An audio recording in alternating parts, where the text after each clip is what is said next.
Ezali d'abord nauti ko remplir des voies civiques. O ezali a montant ko s'enrôler. Pambate yango nem to sala ke to pona ba dirigeant o elongo bani pona mboka na biso.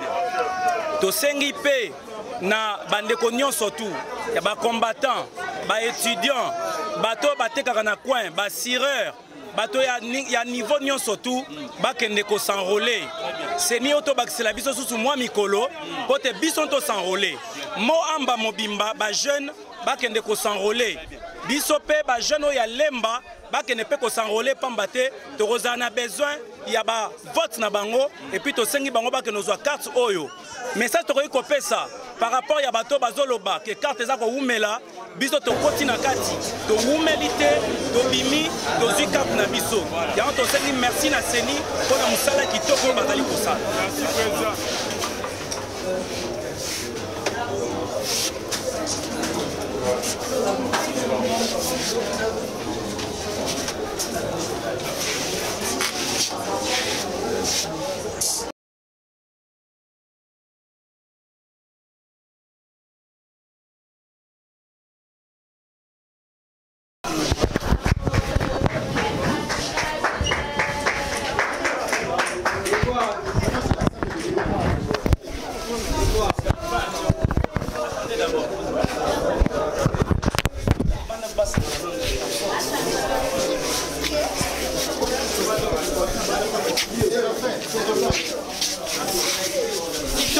La CENI, il y a eu des racontards, soit disant que cette carte prenait du temps.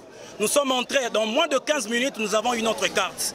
Et nous remercions le chef de l'État, parce que sa volonté, c'était d'organiser des élections libres, transparentes et démocratiques. Et voilà, nous sommes dans le processus. Il a tenu sa promesse. Il n'a pas ajouté de jours sur son mandat pour montrer que c'est quelqu'un de droit. Et nous prenons l'état de droit afin que le peuple d'abord puisse se réaliser. Je vous remercie.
avec le N et Y à la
C'est comme ça. On va dire ceux qui sont connus pour se sensibiliser dans ce sens. En tout cas, ça montre à suffisance que la jeunesse congolaise, les Fongo limites, en tout cas, les Kamambo qu'on a vu surtout comme Hollande Lango, vraiment comme il faut. Mais Gozong a déjà dans mon je dirais bien l'entrée de jeu que bilan ya Mokonzamboka ezali positif. Ezali positif pour na biso ba Congolais. Ezali positif pour na biso ba o tomonaki o lekaki na mboka na biso pendant 18 ans. Il y a règne, il y a régime à lobby. En tout cas, nous disons que bilan ya Mokonzamboka ezali positif. Côté social de Dolo. Je suis en train de parler nazo pesa yo tuningai. Nazo pesa ba détail. Otiki la ngata pesa na pesa ba détail. Na lobby eza positif. Mais il revient à moi de te dire ou bien pour la kisao na niveau nini bilan o ezali positif. Soit totali tout d'abord social parce que aujourd'hui on va la makambo social. Mon frère, il faut y bailo moko. Nambo na biso aujourd'hui selon Bainamboka, bazolinga kotali saba na mboka ete social eza kolia. Non mon frère, social eza kolia parce que avant kobanda kolia, mais il faut tout un travail. Social ezali pe ba infrastructure ya qualité. Social ezali éducation de base. O ezalaka négligé na RDC.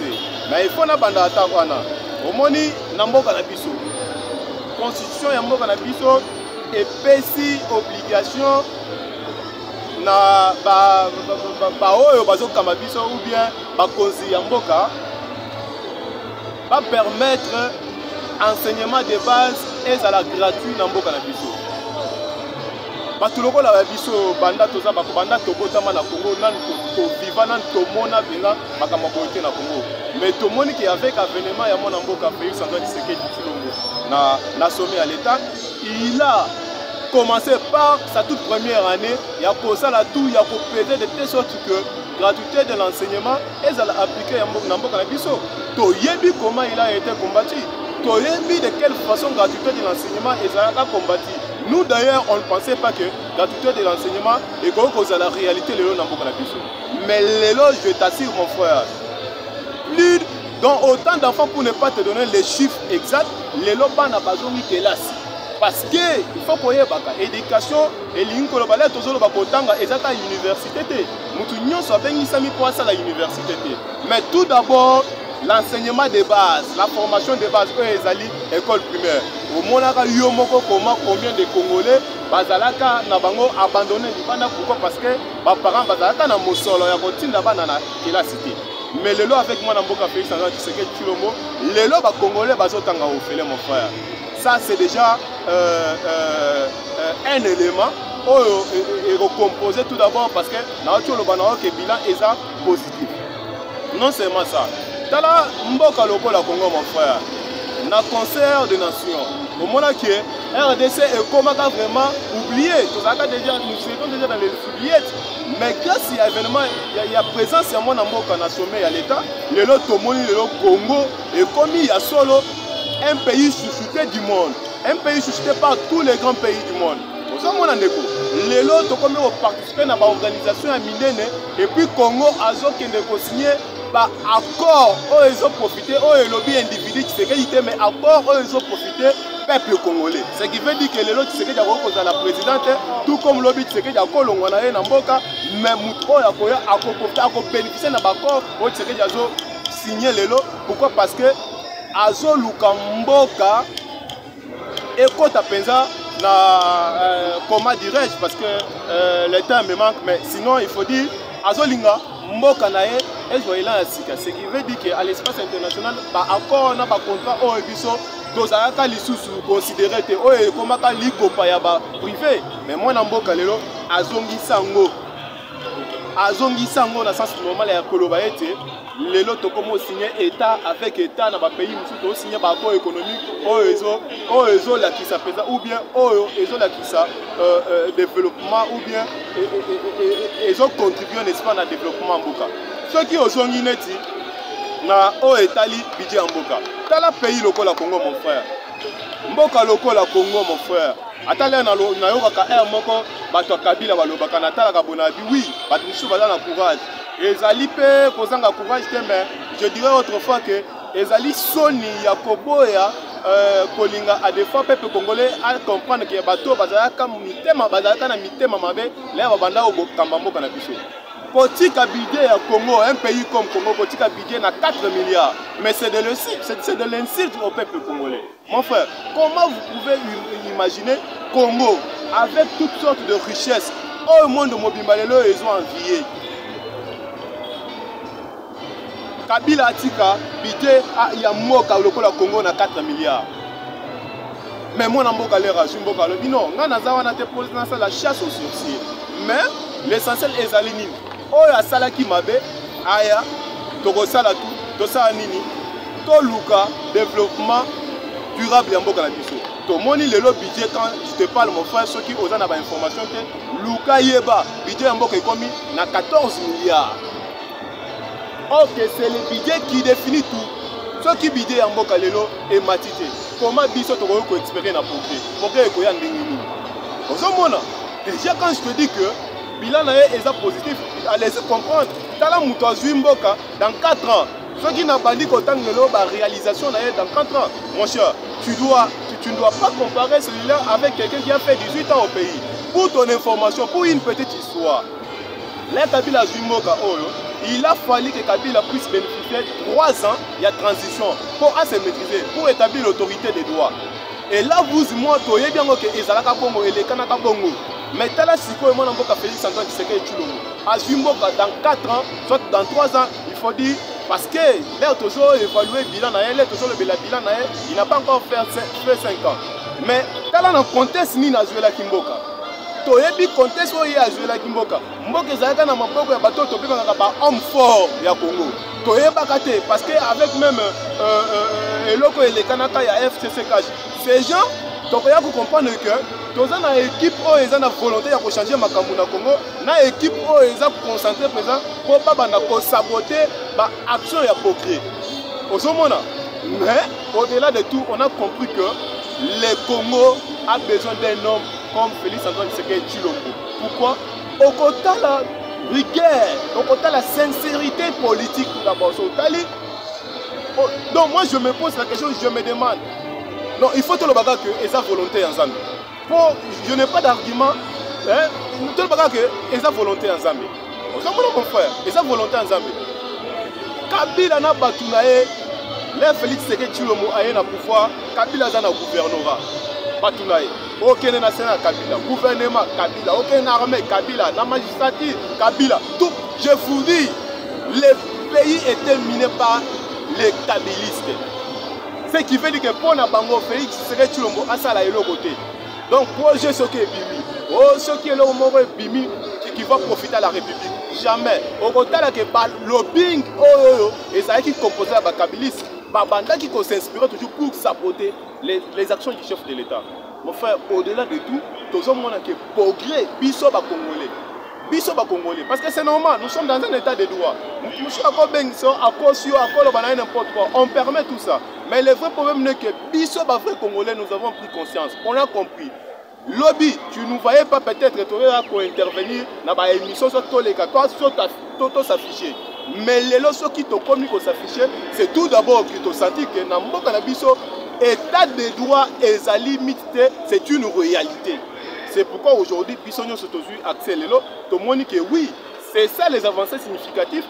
Et là qui s'appelle que Mboka et ça Nanzela vers son changement, vers son développement durable. Na yango na kolobana que bilan est positif. Pour nangai à mon ma vie. Moutou le président Tshisekedi Tshilombo, l'élo soka eu deuxième mandat. Je vous assure mon cher, je vous assure.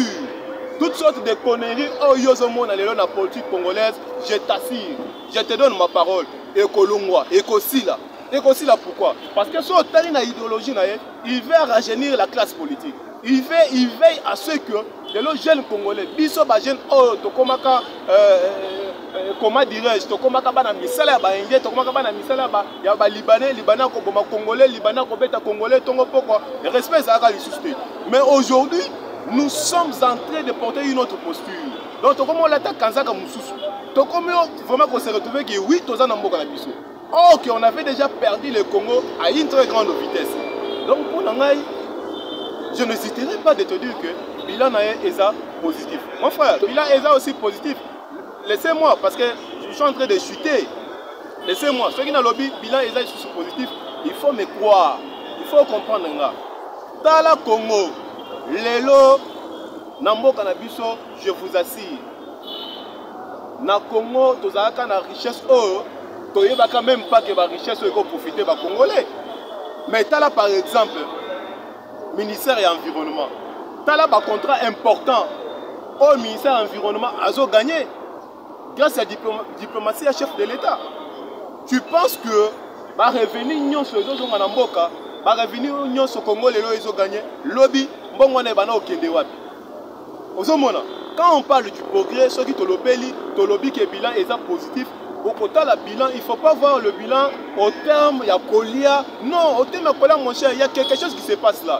Bisson au Congo, moi je te dis, je t'informe que la classe, tu as déjà que le Congo est une économie extravertie. Ce qui fait dire que l'économie na Bisson est un étranger.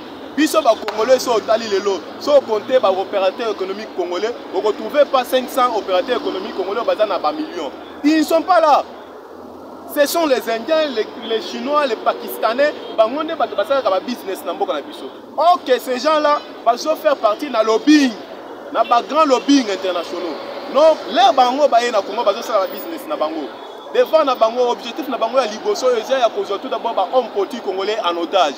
C'est pourquoi tu vois aujourd'hui que l'économie, à un certain moment, au moment où les produits surgelés dans le marché, ils allaient bouger. Ne pense pas que quand ça bouge comme ça, ils ont bougé parce que Félix Tshisekedi a osé les logoter. Non, ça ce n'est qu'une technique, ce n'est que la mesure où Bangouna na biso, ba ennemi na biso, bazo ko ça là pourquoi parce que ba yebi que le bilo ko ceux qui mati na marché, ceux qui na weze bilo que likolo, le peuple congolais a ça ali. A ko désavouer moi na mboka, a ko loba que moi na mboka zo ça les logoter. Mais voilà, Dieu est grand. Dieu est grand pourquoi? Parce que nous on a compris. Au-delà de tout ce qu'ils font, au-delà de toutes ces manœuvres organisées, nous avions compris que ce qui se passe dans Mboka pour le moment est Tigali Kozala, volonté à Banambokaté. Mais ce sont les étrangers qui se sont installés pendant longtemps dans Mboka parce qu'il faut signaler Ebele Kabila Moutoame Maka Bango, Bazawana Bazabana Misala Naye.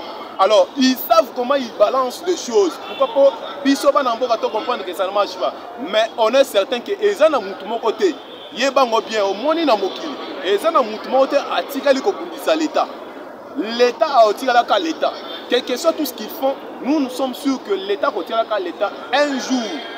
Quand le ministère de l'économie au Bino Bomoni et changer ma camp, ce qui veut dire que les bateaux ils seront obligés de s'incliner devant les lois du pays. Ils seront obligés, ils finiront par là. C'est pourquoi le problème à Kolia est préoccupé, c'est parce que nous savons comment on balance des choses pour Ezala Bongo. Que ce qui se passe, c'est la volonté de l'extérieur. Il suffit seulement de prendre conscience. Le il sera de temps en temps. Il crie, il dit la jeunesse. Oui, la jeunesse, c'est nous.